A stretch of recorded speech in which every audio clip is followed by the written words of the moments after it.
सबके आनंद लेने के अपने अपने तरीके हैं। हम ये निश्चित नहीं कर सकते कि किसको किस में आनंद आ जाए। किसी को संगीत में आ जाता है, किसी को भगवान से प्रीत में आनंद आ जाता है, और किसी को पूजा करने में आनंद आ जाता है। मुझे भी आ रहा है तुम सबकी 72 कलाओं को देख करके। किस तरह से ये दृश्य तुम्हें नहीं दिख सकता। ये आनंद बटोरना है, खुशियां बटोरना है तो नीचे बैठ के नहीं, ऊपर बैठ के दिखा करती हैं। तो नीचे बैठकर तुमको ये महसूस नहीं होता है, लेकिन ऊपर से दिखता है कि बड़े सुंदर सुंदर आभूषण धारण किए, और ऐसा लग रहा है कि सभी अभी स्वर्ग से उतर करके यहाँ भगवान की पूजन कर रहे हैं। ऐसा दृश्य कभी भी देखना। ट्रैफिक का नज़ारा ऊपर से देखो तो ट्रैफिक बहुत अच्छा लगता है, लेकिन जब ट्रैफिक में चलो तो ट्रैफिक अच्छा नहीं लगता है। तो ऊपर से कुछ चीज़ें दूर से बहुत सुंदर दिखाई देती हैं, पास से तो जन्नत की हकीकत सबको मालूम है ना।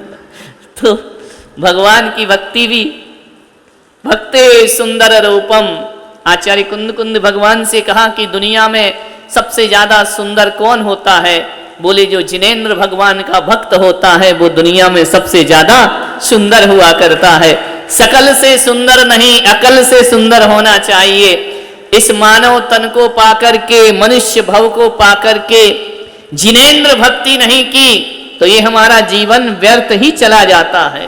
भगवान के हिसाब अलग हैं, अपने हिसाब किताब अलग हैं, अपना दृष्टिकोण अलग है धर्म को करने का।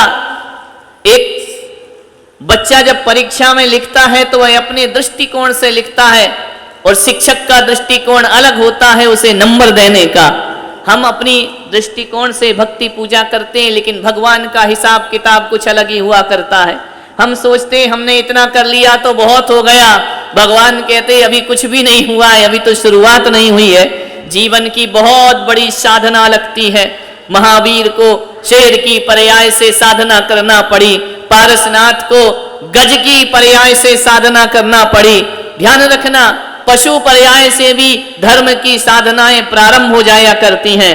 हम मनुष्य हैं, हमारी साधना मनुष्यता से प्राप्त होना चाहिए, ऐसा हमारा जीवन होना चाहिए। लेकिन आदमी लाभ हानि देखता है, प्रॉफिट देखता है, लॉस देखता है। भगवान की नजरों में सोच कुछ अलग होती है। मुझे याद आ रही है कि 2 व्यक्ति मंदिर के पास बैठे हुए थे। अभी भी होता है कि लोग, बुजुर्ग लोग मंदिर नहीं जाते हैं, मंदिर के चौबारे पे बैठ करके बातें करते रहते हैं। तो 2 व्यक्ति बैठे हुए थे, और बैठे बैठे दोनों में गपशप चल रही थी। हुआ क्या कि बारिश भी हो रही थी, बरसात भी हो रही थी, जैसे अभी पानी बाहर गिर रहा है, और अपन अंदर बैठ करके भगवान की पूजन कर रहे हैं। ध्यान रखना, एक होता है घर, ए जल्दी कर ले रे, चल बीच में क्यों आता है तुम असर कुमार। एक होता है घर, वह भी 4 दीवार और एक छत होती है, लेकिन घर की छत परिवार की रक्षा करती है।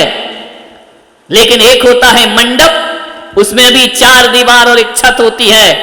घर की छत से परिवार की रक्षा होती है, और मंडप की छत से पूरी समाज की रक्षा हुआ करती है। अखिल जिनेंद्र भगवान के भक्तों की रक्षा हुआ करती। आज ये सुंदर सा जो मंडप यहाँ दिखाई दे रहा, हॉल दिखाई दे रहा है, ये जिनेंद्र भगवान की भक्ति के लिए। ये मत सोचो कि ये कोई छाया बनी हुई है किसी सीमेंट की, आरसीसी की, नहीं, ये भगवान की छत्र छाया है जो हमारे ऊपर है, और हम विमलनाथ भगवान की भक्ति कर रहे हैं। तो वह दोनों बैठ करके मंदिर पे गपशप कर रहे थे, मंदिर के बाहर बैठ करके। दोनों को भूख लगे आई, तीसरा व्यक्ति और आ गया, ये अनिल जैसा, कि मुझे भी भूख लगी है, मैं भी खाऊंगा, है ना। हर पीरियड में एब्सेंट रहे, इसमें नहीं रहता है। बोले कि नहीं मुझे भी भूख लगी है। तो दोनों ने कहा यार तेरे पास कुछ है खाने का? बोले खाने का तो कुछ नहीं है, लेकिन खाने का मन है मेरे पास कि मैं खाऊंगा, सामान मेरे पास कुछ भी नहीं है। दोनों व्यक्ति ने एक दूसरे को देखा, यार ये और आ गया बीच में खाने के लिए। बोले तेरे पास क्या है? पहले ने कहा मेरे पास भी कुछ नहीं है, सब कंगाल देश के लोग थे कि न मेरे पास है न तेरे पास है, भूख तीनों को लगी है, करें तो क्या करें। एक ने कहा ठहर जा, मेरी थैली में एक डिब्बा है, उसमें 3 रोटी रखी हुई। कितनी रोटी? 3 रोटी। बोले तू भी देख तेरे में क्या है? बोले मेरे में 5 रोटी है। उससे पूछा अनिल से तेरे पास? बोले ना रोटी ना मोटी, कुछ नहीं मेरे पास। तो लोगों ने कहा कि यार अपन जैन हैं, चलो खिला दो बेचारे को, भूखा रहेगा। बोले यार रोटी तेरे पास 3 है और इसके पास 5 है, कितनी रोटी हो गई? बोलो, इतना तो स्कूल गए होगे, 8वीं तक तो पढ़े होगे ना। 8 रोटी हो गई। खाने वाले कितने हैं? 3। रोटी कितनी है? बोले यार 8 रोटी और खाने वाले 3, अब इनको बराबर बराबर कैसे करें? चलो भुखमरा है, नहीं मिला, आया है, तो कम से कम बराबर बराबर तो दो इसको। तो बोले एक काम करते हैं। अब अनिल ने युक्ति दे दी कि एक काम करो। बोले क्या? देखो माल उसका, सलाह इनकी। क्या सलाह? बोले 1 रोटी के 3-3 टुकड़े कर लो। 1 रोटी के कितने? 8 के कितने हो गए? 24 टुकड़े हो गए। बोले अपन तीनों कितने कितने आएंगे हिस्से में? 8-8। हाँ ये गणित पूरा तुमको मालूम है। बोले 8-8 रोटी हिस्से में आएंगी। 8 तू खा लेना, 8 तू खा लेना, 8 पीस तुम खा लेना, 8 पीस तुम, 24 पीस, 24 टुकड़े उसके पास है। 8-8 टुकड़े खा करके आराम से अपन तीनों आनंद मनाएंगे। बोले ठीक है। 8-8 टुकड़े तीनों ने खा लिए। खाने के बाद जम के पानी पिया। बरसात हो रही थी। बोले अब क्या करना, जहां मिली 2 वहीं रहे 100, जहां मिली पूरी परात वहीं गुजारी सारी रात। ऐसे ही होंगे लोग घूमने वाले अक्खड़ बक्कड़। तो बोले क्या करें, खाना पीना तो हो गया, चलो आज रात यहीं बिताते हैं। सारी रात उन्होंने वहीं बिताई। सुबह उठा।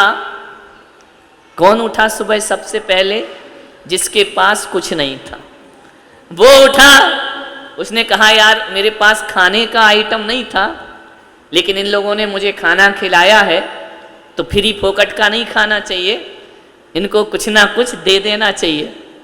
उसने अपनी जेब में हाथ डाला तो उसके पास 8 सोने के सिक्के थे। कितने थे? उसने उठाया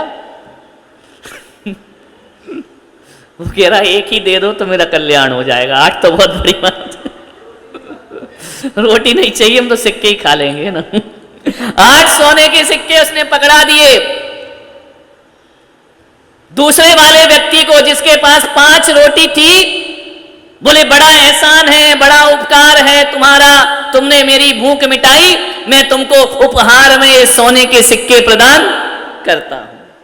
बोले ठीक है। वो सोने के सिक्के दे के चला गया। चलो सोने के नहीं, कुछ भी टेंशन, लोहे के ही मान लो। सिक्के उसने दे करके और वो चला गया।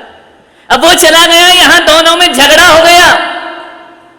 उसने कहा एक काम कर भाई, 4 सिक्के तू ले ले और 4 सिक्के मैं ले लेता। उसने कहा नहीं, तेरी रोटी 3 और सिक्के मिले तुझे 4, मेरी रोटी 5 और सिक्के मिले मुझे 4। ये नहीं होगा, न्याय होना चाहिए। बोले क्यों? बोले जिसकी रोटी ज्यादा है उसे ज्यादा सिक्के मिलना चाहिए, और जिसकी रोटी कम है उसे, मेरी 3 रोटी थी, तेरी 3 रोटी थी, तुझे 3 सिक्के दूंगा, मेरी 5 रोटी थी, मैं 5 सिक्के। दोनों में इतना झगड़ा हो गया, इतना झगड़ा हो गया, इतनी लड़ाई हो गई कि एक दूसरे के मार पीट पर उतारू हो गए एक सिक्के के कारण। वो बोले नहीं, सिक्का तुझे 3 ही दूंगा, और मेरी न्याय है 5 रोटी के 5 सिक्के और 3 रोटी के।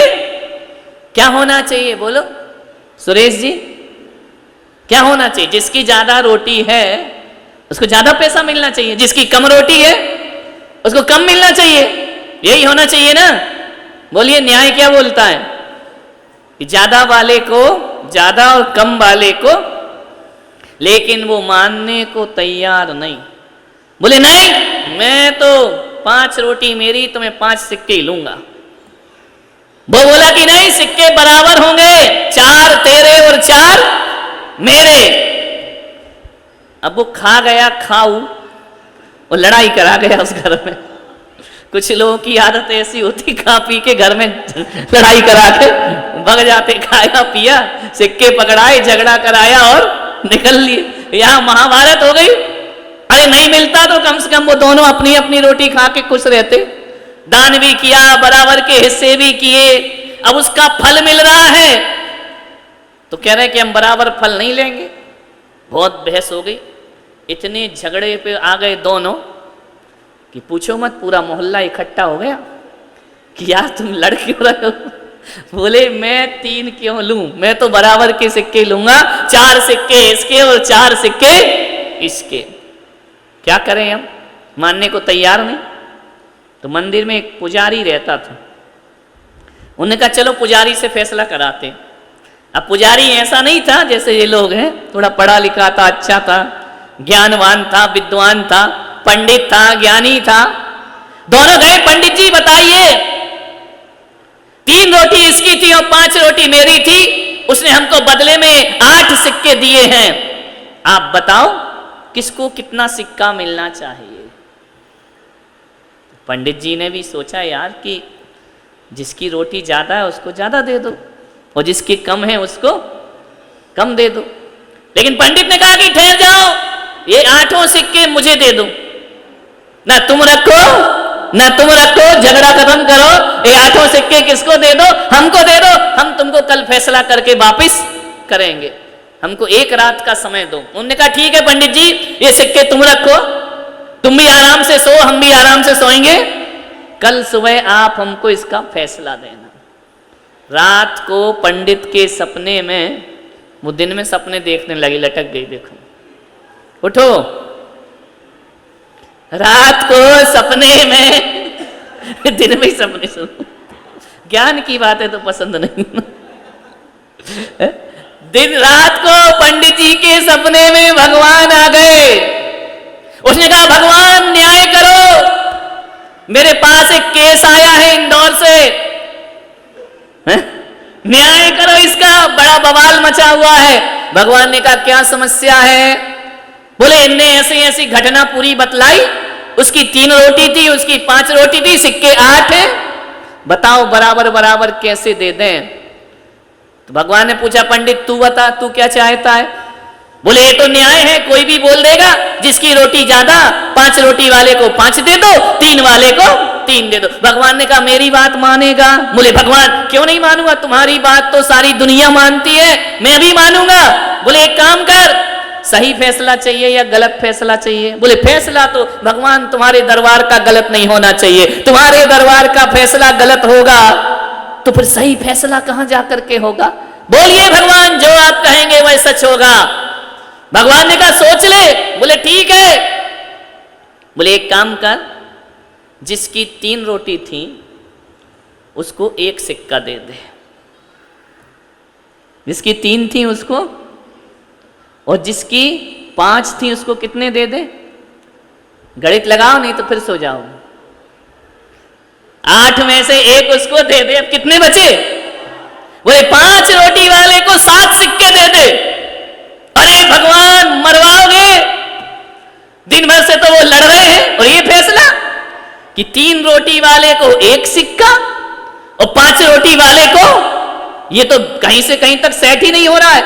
ये कैसा न्याय है तुम्हारा। भगवान ने कहा हमारा ऐसा ही न्याय है, हमारे दरबार में ऐसे ही न्याय होता है। जाओ जाकर के 1 सिक्का 3 रोटी वाले को पकड़ा दो और 7 सिक्के 5 रोटी वाले को पकड़ा दो। उनने कहा भगवान तुम पिटवाओगे मुझे, अब दोनों मिलके मारे, मोहल्ला भी मारेगा, और ये बिलासपुर और इंदौर से आए ये भी हमको छोड़ेंगे नहीं कि उसको 1 सिक्का दे रहे हो, 3 तो कम से कम 3 तो दे दो। भगवान ने कहा नहीं, उसको 1 ही मिलेगा।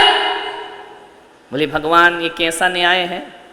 भगवान ने कहा एक बात बताओ, रोटी के 1 रोटी के कितने टुकड़े किए थे। बोलो ऐसे बता रहे, ऐसे तुम्हारे साथ घटना घटी हो। 1 रोटी के 3 टुकड़े किए। इसके पास कितनी रोटी थी। बोले 3 रोटी के कितने टुकड़े हुए। बोलो 9 हुए ना। तो बोले 9 हुए, और 1 के हिस्से में कितने कितने टुकड़े आए। 8। तो बोले उस कमबख्त ने 1 ही रोटी तो दान की है, 8 तो खुद खा गया। 8 टुकड़े जब खुद खा गया तो उसके दान कितनी की उसने? एक ही रोटी का टुकड़ा किया ना। जब एक रोटी का टुकड़ा दान किया तो उसको एक सिक्का पकड़ा दो। और जो 5 रोटी वाला था उसने 3 टुकड़े किए 5 रोटी के, तो कितने हो गए? 15 हो गए ना। उसने कितनी खाई? 8। कितने बचे? बोलो 7 बचे ना। तो जो जितना दान करता है उसको उतना प्रदान किया जाता है। जो कम, इससे कोई फर्क नहीं पड़ा करता है। आज तो 7 तो वो 8 तो खुद खा गया, 3 हिस्से हुए थे, 7 उसको दे दो, 3 में से 1 उसको दे दो, क्योंकि उसमें से 9 पीस में से 8 पीस तो वो खुद ही खा गया। समझ में आ रहा कि नहीं आ रहा? आ रही है बात समझ में? भगवान का न्याय ऐसा होता है।